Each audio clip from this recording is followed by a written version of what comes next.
ঈদের দিন রাতের বেলা একটু রাত করে ঘুমিয়েছেন, সকালবেলা আপনার স্ত্রী ঈদের দিন সকালবেলা উঠতে একটু দেরি করেছে বেচারা, উঠতে পারেনি ঠিক মতো, এখন খাবার তৈরি হয়নি, ও করেছে কি ঈদের নামাজ পড়তে যাবে, খাবার এখনো হয়নি, স্ত্রীকে করলো কি ঈদের দিন সকালবেলা তার মামা তুলে গালাগালি করলো, এমনকি মরা বাপটাকে কবর থেকে তুলে আনলো, মরা মাটাকে কবর থেকে তুলে আনলো, তার চোখের পানি ফেলেই দিয়ে ও করলো কি গোসল করে নতুন জামা কাপড় পরে আতশ সুরমা মেখে 2 রাকাত ঈদের নামাজ, মাঠে গিয়ে ঈদের নামাজ পড়ে ইমাম সাহেবের বুকে বুকে মিলছে, হাও মনে করলো ঈদের নামাজ আল্লাহ কবুল করে ফেলেছে। এত সোজা নয়। কোরআনে বলা হয়েছে নাসাবা ওয়া সিহরা, শ্বশুর জামাইয়ের সম্পর্ক আল্লাহ দিয়েছে, দিয়ে বংশ বিস্তার করেছে। কোথায় আছেন আপনি? আরেকটা বলছি শুনুন, আরেকটা হারাম। আল্লাহ রাসূল বলেছেন লানাল্লাহু মান সারাকা মানারাল আরদি, ওই সমস্ত লোকেদের প্রতি আল্লাহর গজব জাহান্নাম যারা জমির আল চুরি করে করে জমি বাড়িয়ে নেয়। কত আলচোর চাচা বসে আছে আল্লাহই ভালো জানি, রাগ করবেন না। আরেকটা হারাম দিচ্ছি, রাগ করবেন না আমাকে। আল্লাহ বলছেন ইন্নাল্লাযীনা ইয়াকুলুনা আমওয়ালাল ইয়াতামা যুলমান ইন্নামা ইয়াকুলুনা ফি বুতুনিহিম নারা ওয়া সায়াসলামুনা সাঈরা। 4 নম্বর পারা 17 নম্বর পৃষ্ঠা 14 নম্বর লাইন, সূরার নাম সূরা নিসা 10 নম্বর আয়াত। যারা নিশ্চয়ই যারা এতিমের মাল খেয়ে নেয়, এতিমের মাল যারা খায়, এতিমের মাল যারা ভক্ষণ করে, ওরা ওদের পেটে নরকের আগুনগুলো ঢোকাতে শুরু করে। আমি আল্লাহ ওদের নামে ওদের জন্য সাইর নামক জাহান্নাম নির্ধারিত করে রেখে দিয়েছি। রাগ করবেন না। বাপ মারা গেছে, চাচা বেঁচে আছে, বাপ মারা গেছে, চাচা বেঁচে আছে, ছোট ছোট ভাইপোদের সম্পত্তি চাচা নিজের নামে রেকর্ড করে বসে আছে, উনি আবার হাজি সাহেব। রাগ করবেন না। যারা ইতিমের মাল খেয়ে নেয় তারা হলে জাহান্নামী। বাবা কত মাদ্রাসা আছে দেখবেন, কত মসজিদ আছে, কত ব্যক্তি আছে দেখবেন এতিম বাচ্চাদের নামে চাঁদা তুলে, এতিমদের নামে চাঁদা তুলে নিজের গাড়ি বাড়ি বিল্ডিং করে ফেলেছে। বাবাজি আরো দেখেন হারাম কেমন বেরোচ্ছে টুকটুক টুকটুক করে। রাগ করবেন না, অতি বাস্তব কথা বলে যাচ্ছি। হুকমের কারেন্ট নিয়ে চাচা আমার পাকা চালিয়ে তাহাজ্জুদের নামাজ পড়ছে, চুরি করা কারণে পাকা চালিয়ে তাহাজ্জুদ। বাবা বাবা, হারাম শুনবেন। 250 রকমের হারাম আছে এই কোরআনে, 250 রকমের হালাল আছে এই কোরআনে। আমার বাপেরা, আজকে যে কিতাবের আলোচনা শুনতে বসেছেন, আমি এই জন্যই আপনাদেরকে বলেছিলাম ওয়াজ শোনার লোকের খুব অভাব গো বাপ, আওয়াজ শোনার লোকের অভাব নেই। তাই আমার কপাল খুব ভালো যে আপনারা এখানে কষ্ট করে বসে আছেন। আমার পরবর্তী বক্তা আওলাদে মুজাদ্দিদুজ জামান, তিনি আসবেন, আখরি মোনাজাত করবেন, তার জ্ঞান গর্ব বক্তব্য আপনারা শুনবেন। তাই তার অপেক্ষায় হয়তো আপনারা অনেকে বিক্ষিপ্ত ভাবে এতায় ওতায় ছড়িয়ে ছিটিয়ে আছেন। বাবা আমার তো তেমন ইলম কালাম নেই, আমার তেমন জ্ঞান নেই বাপ, তবে যতটুকু আল্লাহ দিয়েছে তার ভেতর থেকে আপনাদেরকে যতটুকু আল্লাহ পাক বলাচ্ছেন সেগুলো আপনাদের কাছে তুলে ধরছি। চলুন এগিয়ে যাচ্ছি। এ কোরআনের পরিচয় হলো 610 খ্রিস্টাব্দে 1 ফেব্রুয়ারি, মনে আছে না ভুলে গেলেন? কোরআন 610 খ্রিস্টাব্দে 1 ফেব্রুয়ারি সোমবার কোরআনের প্রথম আয়াত নাজিল হলো ইকরা, রিড, পড়ো পড়ো পড়ো। এই কোরআন নাজিল হলো কিভাবে? এর ভেতরে কি আছে?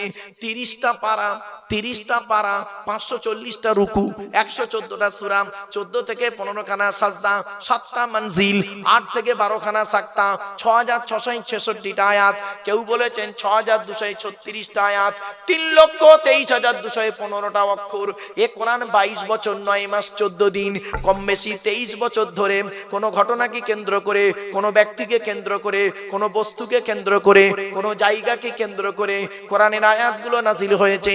6000 আয়াত নাজিল হয়েছে, 12,000 জায়গায় নাজিল হয়েছে। 6000 আয়াত 12,000 জায়গায় নাজিল হয়েছে। কটা জায়গার নাম জানেন? শুধু ওই মক্কা আর মদিনাই তো জানেন।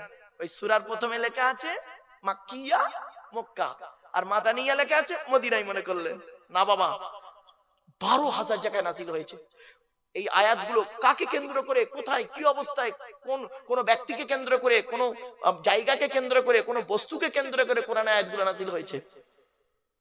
একটা বলবো, আবার বলবো কি বলুন না একটু, হ্যাঁ শুনুন।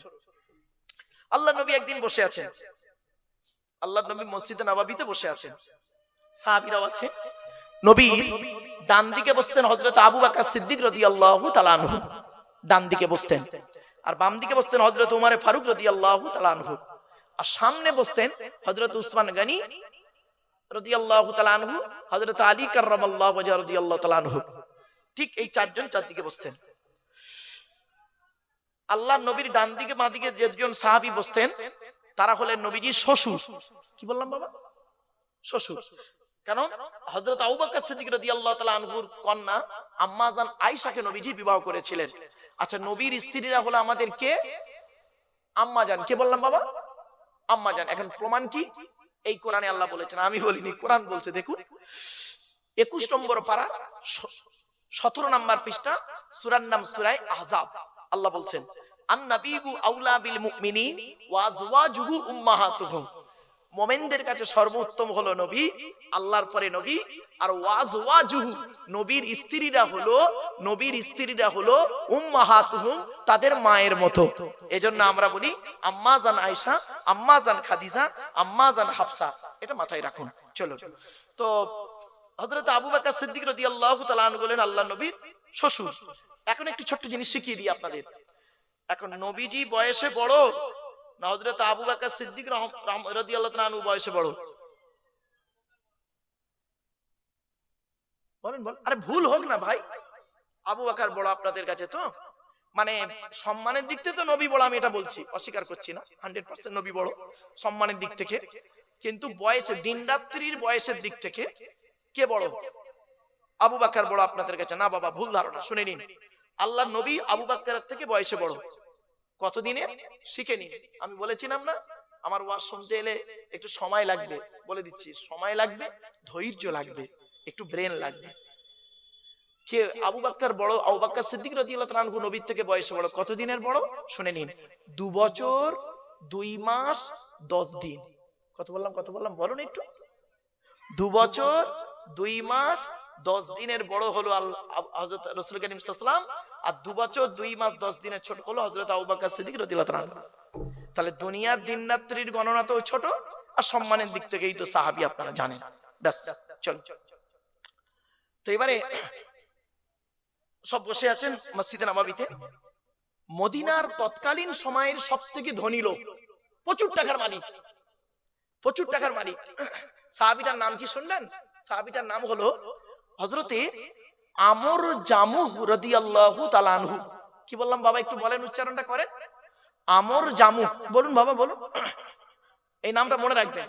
কেন এই 2-3 করে বলছি জানেন? যাতে করে ব্রেনে থাকে। হযরতে আমর জামুহ রাদিয়াল্লাহু তাআলা আনহু নবীর এক সাহাবী। উনি উহুদের যুদ্ধে শহীদ হয়েছিলেন। কপালে এখানে তীর লেগেছিল, তীর লেগে উনি শহীদ হয়েছিলেন। ওনার মাটি দেওয়া হয়ে গেছে। মাটি দেওয়ার শহীদ হওয়ার 35 বছর পরে, কত বছর? 35 বছর পরে ওনার লাশটা যখন তোলা হচ্ছে, দেখা যাচ্ছে সেই টাটকা রক্ত, যেমন সেই যেদিন শহীদ হয়েছিলেন সেদিন যেমন টাটকা রক্ত, তাজা রক্ত বেরোচ্ছেন, আজও পর্যন্ত সেই তাজা রক্ত বেরিয়ে যাচ্ছে। জোরে বলো। এজন্য আপনাদের বলে যাচ্ছি, কয়েক কটা দেহ মাটি খেতে পারে না, টাটকা থাকে, পচে না। 1 নাম্বার, নবীদের দেহ মোবারক মাটি খেতে পারে না, টাটকা থাকে। সুবহানাল্লাহ বলা গেল না? 2 নাম্বার, শহীদানদের দেহ মোবারক মাটি খেতে পারে না, টাটকা থাকে। যেমন আল্লাহর রাস্তায় যারা শহীদ হয়েছে তাদের সম্পর্কে কোনো বাজে মন্তব্য করবেন না কোনোদিন। কোরআনের দলিল, কোরআনে বলা হয়েছে লা তাকুলু লিমান ইউক্তালু ফি সাবিলিল্লাহি আমওয়াত বাল আহইয়াউম ওয়ালাকিন লা তাশউরুন। 2 নম্বর পারা 2 নম্বর পৃষ্ঠা 13 নম্বর লাইন, সূরার নাম সূরা বাকারা।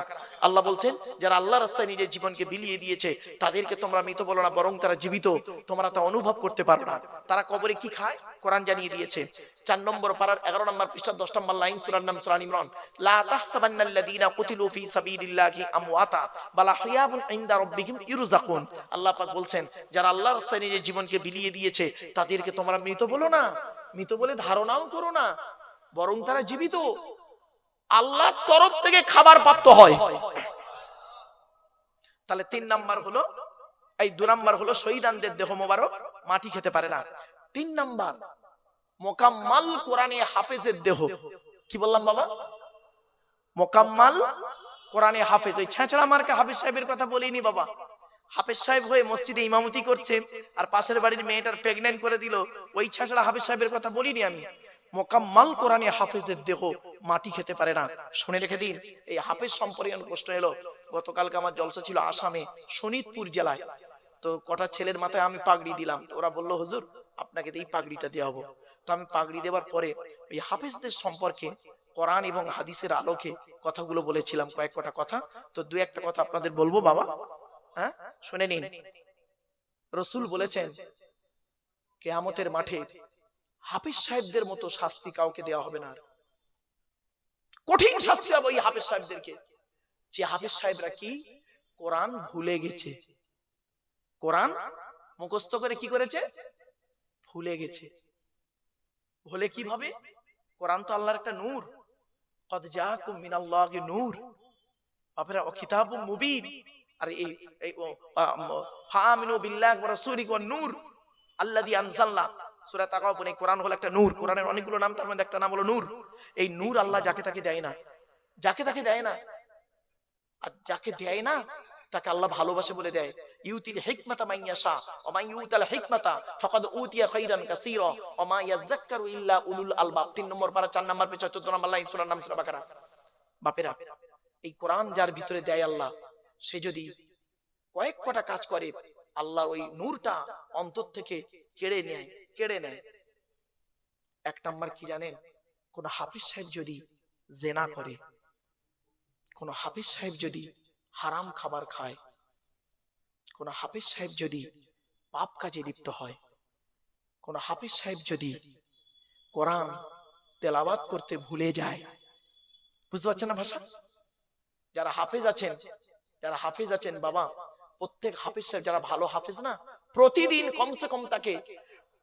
কমসে কম 5টা করে পারা তেলাওয়াত করতে হয়। খুব কম করে তেলাওয়াত করতে হবে 5 পারা, আর নইলে 3 পারা তো করতেই হবে। কখন সে ভুলে যাবে তার ঠিক নেই। আর হাফেজদের মর্যাদাটা কেমন শুনবেন, শুনুন। হাফেজদের মর্যাদা কি? কিয়ামতের মাঠে কোরআনের হাফেজদেরকে আল্লাহ বলবেন, জান্নাতের ভিতরে ঢুকিয়ে বলবেন, মুকাম্মাল হাফেজদের ডেকে বলবে, তোমরা এই জান্নাতের সিঁড়িতে ওঠো, প্রথম সিঁড়িতে পা দাও, পা দেবে। তখন আল্লাহ বলবেন, তুমি কোরআন তেলাওয়াত করতে করতে করতে করতে জান্নাতের সিঁড়িগুলো ভাঙো। সুবহানাল্লাহ বলেন। তুমি যে হাফেজ হয়েছিলে, তোমার বাপ কষ্ট করে হাফেজ করেছিল, মা করেছিল মেহনত করে, আজ আমি আল্লাহ করলাম কি, তোমার বাপ আর মায়ের মাথায় নূরের টুপি পরিয়ে দেব। এজন্য মা বোন যারা বক্তব্য শুনছেন, মায়েরা বোনেরা শুনে নিন, পেট থেকে যদি একটা সন্তান হয়, একটা সন্তান যদি পেট থেকে হয়, ওটাকে কোরআনে হাফেজ করাবেন, কোরআনে হাফেজ করাবেন। হাফেজের যে কি গুরুত্ব আপনারা জানেন না। আর হাফেজ করার পরে শুধু এই জরি দর্জি ফুল মেশিনের কাজে দিয়ে শেষ করবেন না। গত পরশুদিন আমার জলসা ছিল হায়দ্রাবাদ। তো হায়দ্রাবাদে অনেক দেখি মানে হাফেজ সাহেব গেছে, ওখানে কি করে, বোরকার কাজ করে, সোনার কাজ, গড়ির কাজ করে। কোরআন তো তারা অনেকেই ভুলে গেছে বাপ, অনেকেই ভুলে গেছে, আবার অনেকেই ইয়াদ রেখেছে। তো আমি এই কথাগুলো ওখানে বলেছিলাম যে শুধু হাফেজ হয়ে কোরআনকে ভুলে যেও না। এজন্য কোরআন আল্লাহর একটা বড় নিয়ামত। এই নিয়ামত যে কি জিনিস, এর আলোচনা যারা শুনবে তাদের প্রতি আল্লাহর রহমত নাজিল করবে। এবং কোরআন থেকে যে কথা বলে আল্লাহ পাক তাকে ইলম বাড়িয়ে দেয়। জোরে বলুন সুবহানাল্লাহ। আমার বাপেরা, এজন্য কোরআনের আলোচনা শুনুন, লস হবে না। চলো 4 নাম্বার, হাক্কানি আলেমের দেহ। কি বললাম বাবা? হাক্কানি আলেমের দেহ মাটি খেতে পারে না, টাটকা থাকে, পচে না। 5 নাম্বার হলো মুয়াজ্জিনের দেহ। 12 বছর যদি কেউ নিঃস্বার্থভাবে আজান দেয়, ওই দেহ মাটি খেতে পারে না, টাটকা থাকে। জোরে বলো। তাহলে আমরা তো 5টার কেউ হতে পারলাম না, তাহলে আমরা কি বাদ হয়ে যাব? 6 নাম্বার একটা লাইন আছে, বলবো? এই 6 নাম্বারটা অন্তত চেষ্টা করুন। কি? হালাল খানেওয়ালা মানুষের দেহ মাটি খেতে পারে না। কি ভাবলেন? এজন্য আমি বক্তব্যের শুরুতেই না এই হালাল খাবার কথা বারে বারে বলি। কেন বলি? যারা আলেম ভাই আছেন তারা বুঝতে পারছেন হালাল কি জিনিস। হারামকে বর্জন করুন। সুদ খাওয়া, ঘুষ খাওয়া, বিভিন্ন দিকের হারাম, লটারির টিকিট, জুয়া আর নেশাদ্রব্য জিনিস থেকে দূরে সরে থাকুন। নেশাদ্রব্য জিনিস কুল্লু মুস্কিরিন হারামুন, প্রত্যেকটা নেশাদ্রব্য জিনিস হারাম, যেটা মস্তিষ্কের বিকৃতি ঘটায়। বাপেরা, নেশাদ্রব্য জিনিস থেকে সরে আসুন। অনেক নেশাদ্রব্য জিনিস এমন আছে, যেমন মানে কি বলবো, বিড়ি সিগারেট মানে তারপর তেরেঙ্গা গুটকা ফুটকা এইসব খেয়ে তার ব্রেনটাকে এমন করে ফেলেছে, ও গুটকা না খেলে আপনার ওই কি বলবো আর সব কি বেরিয়েছে না বিমল সিগনেচার এইসব না খেলে ওর ঘুম হয় না। আবার অনেকে এমন আছে দেখবেন বাথরুমে গিয়ে বিড়ি না খেলে, বিড়ি বা সিগারেট না খেলে ওর বাথরুমই হয় না। খারাপ জিনিস এগুলো, এই নেশা।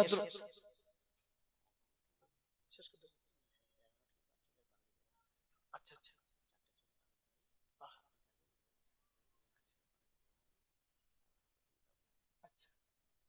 আমার বাপেরা এই সেই কোরআন বাচ্চারা মুখস্থ করছে। এই কোরআন এর ভিতরে সব আছে বাপ, সব আছে এর ভিতরে।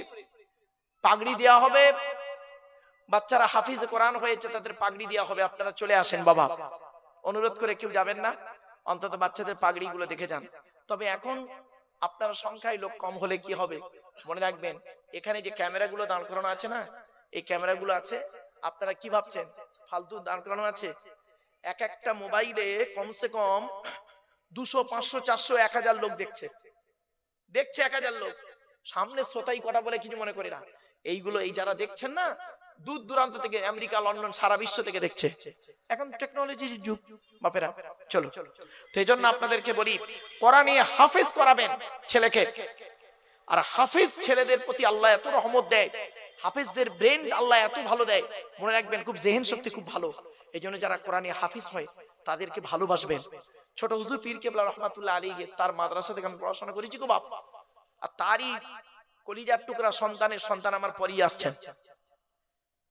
সেই ব্যক্তি ছোট হুজুর পীর কেবলা রহমাতুল্লাহ আলাইহি এত কোরআনকে ভালোবাসতো, এত কোরআনকে ভালোবাসতো, কি করতো জানেন?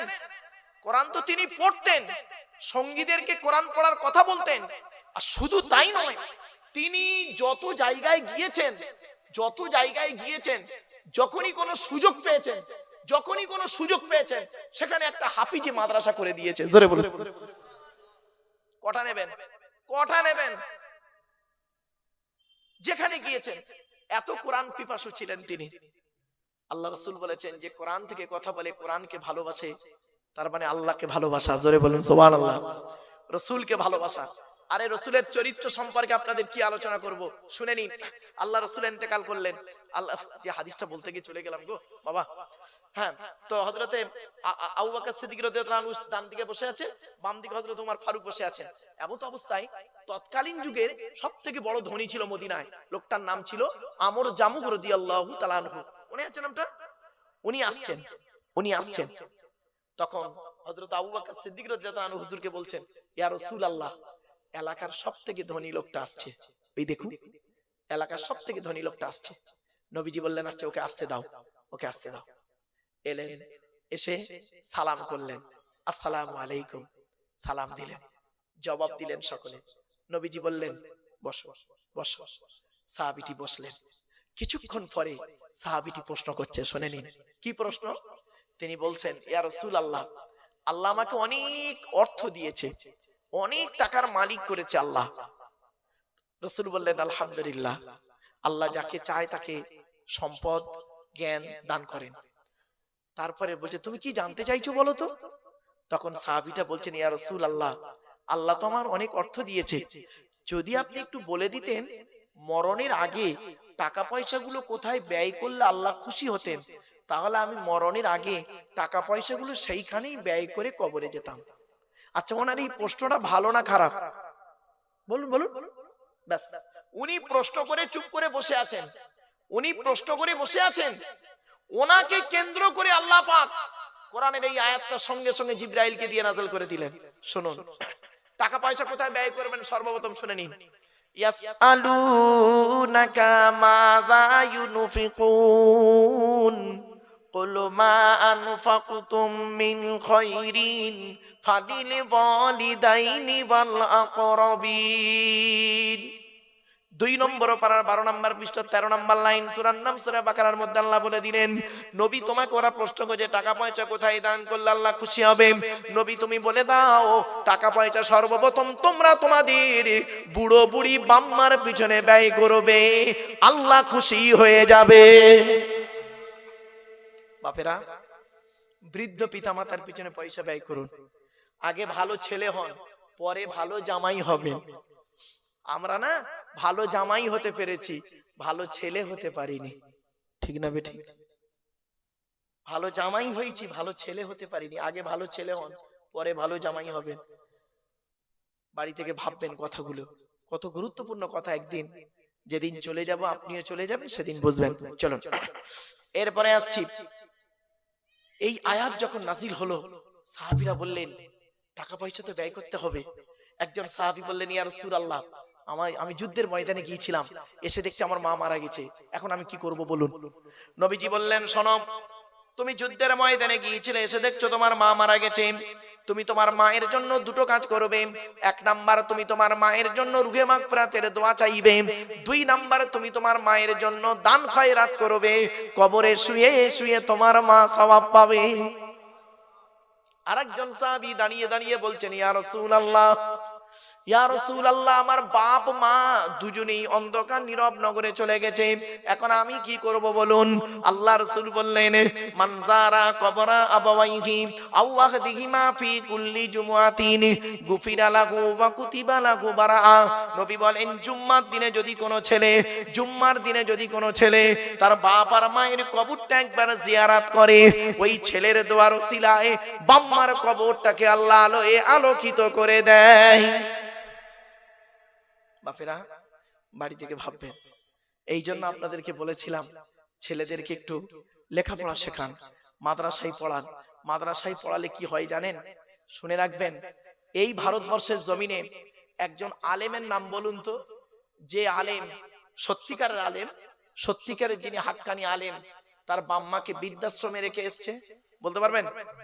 পাবেন না, জীবনে পাবেন না। কিন্তু উল্টো দিকে দেখুন, মাস্টার, ডাক্তার, ইঞ্জিনিয়ার, প্রফেসর, বাপের ভাত দেয় না, মার ভাত দেয় না, বাম্মাকে বৃদ্ধাশ্রমে রেখে এসছে। কিন্তু কোন হাক্কানি আলেম তার বাম্মাকে কোনোদিন বৃদ্ধাশ্রমে রাখবে না, কারণ মাদ্রাসায় ও শিক্ষা দেওয়া হয় না। মাদ্রাসায় কি শিক্ষা দেওয়া হয়? পিতামাতার সম্মান করো, ভাই বোনের হক আদায় করো, একে অপরের দায়িত্ব পালন করো, স্ত্রীর হক আদায় করো, আল্লাহর কথা মোতাবেক জীবন যাপন করো, রসুলের সুন্নাহ হাদিস মোতাবেক জীবন যাপন করো। আমার বাপেরা, কথাগুলো বাড়িতে গিয়ে ভাববেন। এতক্ষণ আপনাদেরকে বিভিন্ন দিক নিয়ে বিভিন্ন কথা বললাম, উদ্দেশ্য ছিল কি জানেন? একটাই, ফিরে আসুন। কোরআনের পরিচয় দিতে গিয়ে উদ্দেশ্য রেখেছিলাম একটাই, ফিরে আসুন, ফিরে আসুন। যুবকদেরকে বলি, যুবক বন্ধুরা, আর নয়, সময় হয়ে এসেছে, কখন মৃত্যু আসবে কেউ জানে না। অতএব যুবক যুবতীদের বলছি, ফিরে এসো। আল্লাহ কোরআনে বললেন, ইয়া আইয়ুহাল্লাযীনা আমানু তুবু ইলাল্লাহি তাওবাতান নাসুহা। হে ইমানদার বান্দাগণ, ফিরে আয়, ফিরে আয়, ফিরে আয়। কেমন ফিরে আসবি? আর কোনোদিন ব্যাকে যাব না, কোনোদিন ব্যাকে যাব না, পাপ কাজ থেকে ফিরে আয়। আল্লাহ বলছেন, তোরা পাপ করেছিস আমি জানি তো। আল্লাহ বলছেন, তুই জেনা করেছিস, এই যুবক যুবতী, তুই জেনা করেছিস আমি জানি, মদ খেয়েছিস আমি জানি, তোরা পাপ করেছিস আমি সব জানি। তবে আমি একটা সুযোগ দিচ্ছি, কি? অমাইয়া আমাল সুআন আও ইয়াযলিমি নাফসাম সুম্মা ইয়াস্তাগফিরিল্লাহ ইয়াজিদিল্লাহা গফুরুর রহিমা। 5 নম্বর পারার 15 নম্বর পৃষ্ঠা 7 নম্বর লাইন, সূরার নাম সূরা নিসার মধ্যে আল্লাহ বলে দিলেন, ওয়ামাইয়া আমাল সুআন আও ইয়াযলিম নাফসাম। আল্লাহ কোরআনে জানিয়ে দিলেন, বান্দা যখন পাপ করেছে, তার নিজের নফসের উপরেই জুলুম করেছে, আমি আল্লাহ তার একটা সুযোগ দিয়ে দিলাম।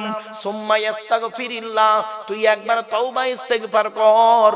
পাপ করেছিস আমি আল্লাহ জানি, একবার তওবা ইস্তেগফার কর। সুম্মা ইস্তাগফিরিল্লাহ করলে কি হবে? ইয়াজিদিল্লাহা গফুরুর রহিমা, আমি আল্লাহ তোদের জীবনের গুনাহগুলো মাফ করে দেব। আমার বাপেরা, পাপের কথা খেয়াল করে আল্লাহর কাছে কাঁদুন। এত কষ্ট করে বসে আছেন, তাহাজ্জুদের সময় হয়ে গেছে, তাহাজ্জুদের সময় হয়ে গেছে, এত কষ্ট করে বসে আছেন তো রাসূলুল্লাহর হাদিসটা শুনুন। আল্লাহর নবী বলেছেন, হুররিমাতিন নারু আলা সালাসাতি আয়ুনিন, 3 ব্যক্তির চোখ জাহান্নামের আগুন হারাম, 3 ব্যক্তির চোখ জাহান্নামে যাবে না। হুররিমাতিন নারু আলা সালাসাতি আয়ুনিন, আইনুন বাকাত মিন খাশিয়াতিল্লাহ, যে চোখটা নাকি নিজের পাপের কথা খেয়াল করে চোখের পানি ফেলে, ওই চোখ কোনোদিন জাহান্নামে যাবে না।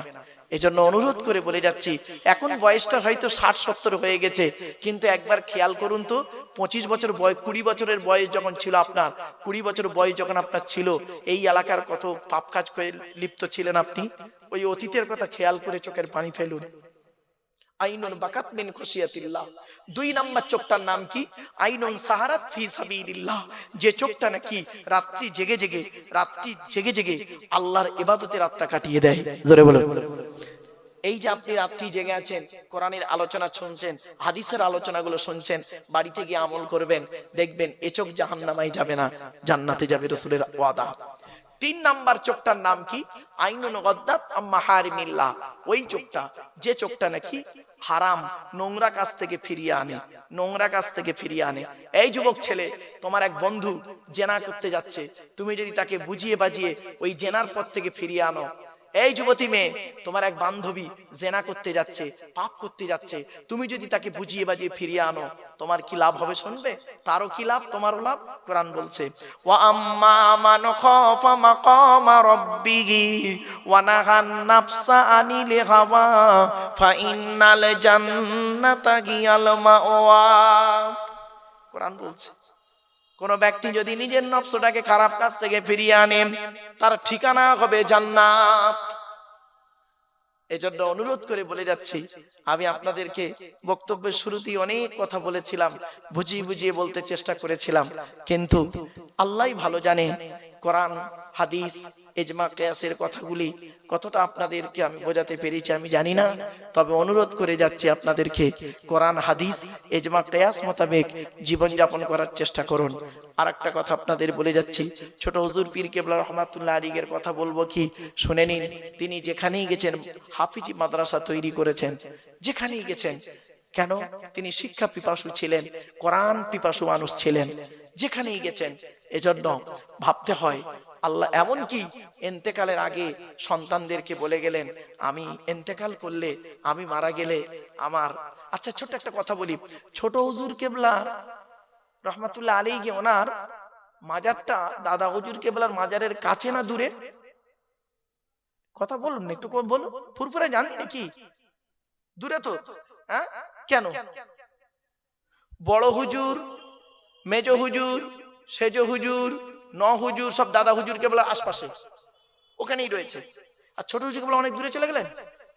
শুনে নিন, উনি বলে গেছিলেন, আমি পৃথিবী ছেড়ে চলে গেলে, বাবা সন্তানদের বলেছিলেন, আমি পৃথিবী ছেড়ে চলে গেলে আমার কবরটা অন্য কোনো জায়গায় দিও না, আমার তৈরি করা মাদ্রাসার জানালার ধারে আমার কবরটা দিও, আর জানালা খোলা থাকবে, আমি জুলফিকার আলী কবর থেকে যেন আল্লাহ পাক আমার আত্মাকে কোরআন তেলাওয়াত, বাচ্চাদের কোরআন তেলাওয়াত যেন শোনায়। এই জন্য ওনার মানে যেখানে মাজার হয়েছে পাশেই একদম মাদ্রাসা, সেই মাদ্রাসায় হতভাগা ছাত্র গো বাপ। আপনাদেরকে অনুরোধ করে বলে যাচ্ছি, আর 2 জন নারীর দোয়া আমার সঙ্গেই রয়েছে, আল্লাহর রহমত, নবী পাকের কদমের উসিলা, আর এই পৃথিবীর জমিনে 2 জন নারীর দোয়া। একটা হলো আমার আম্মা জান, তার দোয়া, আর একজন কে জানেন? শুনে নিন, ছোট হুজুর পীর কেবলা রহমাতুল্লাহ আলাইহি সেজলা স্ত্রী, অর্থাৎ আমার পরেই যে ভাইজান আসছেন, হ্যাঁ, আওলাদে মুজাদ্দিদুজ্জামান, ওনার দাদি যান। কি ভাবছেন আমার বাপেরা? বাড়ি থেকে ভাববেন। এজন্য দোয়া জিনিসটা আলাদা, আর দোয়া ও মুখুল ইবাদা, দোয়া হলো ইবাদতের মগজ, দোয়া হলো ইবাদতের মগজ। এজন্য গ্রামের সমস্ত মানুষের কাছে আমার একান্ত আবেদন নিবেদন, আপনারা দয়া করে মেহেরবানি করে চলে আসেন। আল্লাহর ওলির সন্তান আওলাদে মুজাদ্দিদুজ্জামান ফুরফুরা শরীফ থেকে আসছেন, আপনারা চলে আসেন। যে যেখানে আছেন তাকবীর দেন, নারায়ে তাকবীর, নারায়ে তাকবীর। আওলাদে মুজাদ্দিদুজ্জামান, আওলাদে মুজাদ্দিদুজ্জামান, নারায়ে তাকবীর।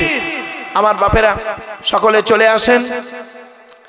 এখন পাগড়ি দেয়া হবে, হুজুর কেবলা এসে পাগড়ি দেবেন। অতএব আপনারা যে যেখানে আছেন, মাদ্রাসার সন্তানদেরকে বলি, মাদ্রাসার সন্তানেরা তোমরাও চলে এসো, শিক্ষকরাও থাকবেন, এবং আওলাদে মুজাদ্দিদুজ্জামান তারই হাত দিয়ে পাগড়ি দেওয়া হবে। আল্লাহর ওলির সন্তান বাপেরা যে যেখানে আছেন দয়া করে মেহেরবানি করে চলে আসেন, একবার দরুদ শরীফ আল্লাহুম্মা সাল্লি আলা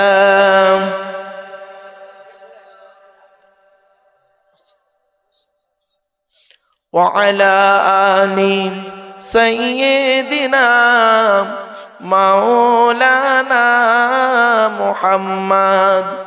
এসো তোমরাই ইসলামে, এসো তোমরাই ইসলামে, হবে যে উজালা মক্কা মদিনা নবী কামলিওয়ালা। এজন্য অনুরোধ করে বলে যাচ্ছি বাবা, যারা আজকের কোরআনে হাফেজ হচ্ছে বাবা, পাগড়িটা হলো এর সার্টিফিকেট নয়, হাফেজের সার্টিফিকেট হলো তার কোরআন ইয়াদ আছে কি নেই, সার্টিফিকেটটা হলো এইটাই বড় সার্টিফিকেট। তবে আমরা তাবাররুকান স্বরূপ পাগড়ি দিয়ে থাকি, সার্টিফিকেট দিয়ে থাকি, অনেক হাদিয়া দিয়ে থাকি, এটা আলাদা জিনিস। কিন্তু বাবা হাফেজের মূল সার্টিফিকেটের নাম হলো কোরআন ইয়াদ। কোরআন মুখস্থ হলো, কোরআন ইয়াদ হলো হাফেজের মূল সার্টিফিকেট। এজন্য আপনাদেরকে অনুরোধ করে বলে যাচ্ছি বাবেরা, যে যেখানে আছেন দয়া করে মেহেরবানি করে চলে আসেন। মাদ্রাসার আসাতিজা কেরামরা তারাও আসবেন এবং গ্রামের বাবা বাবারা বসো, বাপ বসো বসো বসো।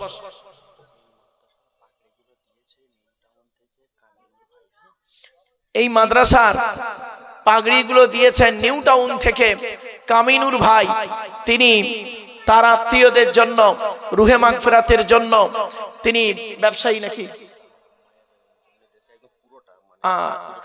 সবকিছু যা মানে সন্তানদের পাগড়িদের পা থেকে, পায়ের জুতো থেকে নিয়ে মাথার টুপি পাগড়ি পর্যন্ত, কোরআন শরীফ পর্যন্ত কামিনুর ভাই দিয়েছেন তার মায়ের জন্য, তাই না?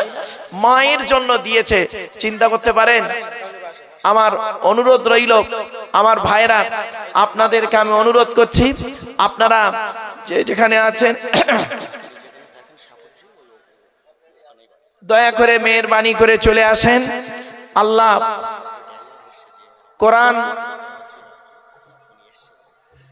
কোরআন হাদিস ইজমা কিয়াস মোতাবেক জীবন যাপন করার তৌফিক যেন আল্লাহ দান করে, বলুন আল্লাহুম্মা আমিন।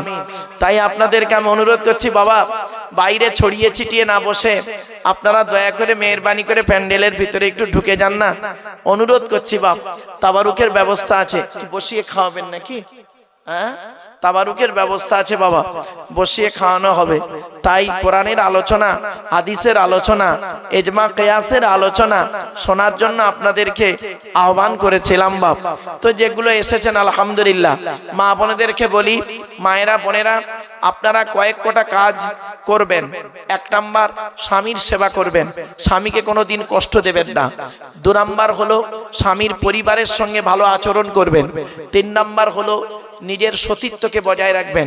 4 নাম্বার হলো চরিত্র ঠিক রেখে আপনি নামাজি হবেন এবং রোজাদার হবেন। মা বোনদেরকে বলছি, মায়েরা বোনেরা চোখ দুটো বন্ধ হয়ে গেলে সব শেষ। বাবাজি যুবক ভাইদেরকে বলছি, চোখ দুটো বন্ধ হয়ে গেলে সব শেষ। যেদিন পৃথিবী ছেড়ে চলে যাব আমরা, আর কেউ ডাকবে না, 2 দিন মনে রাখবে, তারপরে ভুলে যাবে। আল্লাহ পাক কোরআনে বলেছেন যে পৃথিবী ছাড়ার আগে তুই টাকা পয়সা ধন সম্পদ গুলোকে আল্লাহ রাস্তায় দান করে যা, কবরে শুয়ে শুয়ে সওয়াব পাবেন। মানুষ মরে যায়, আমলের দরজা বন্ধ হয়ে যায়। 3টে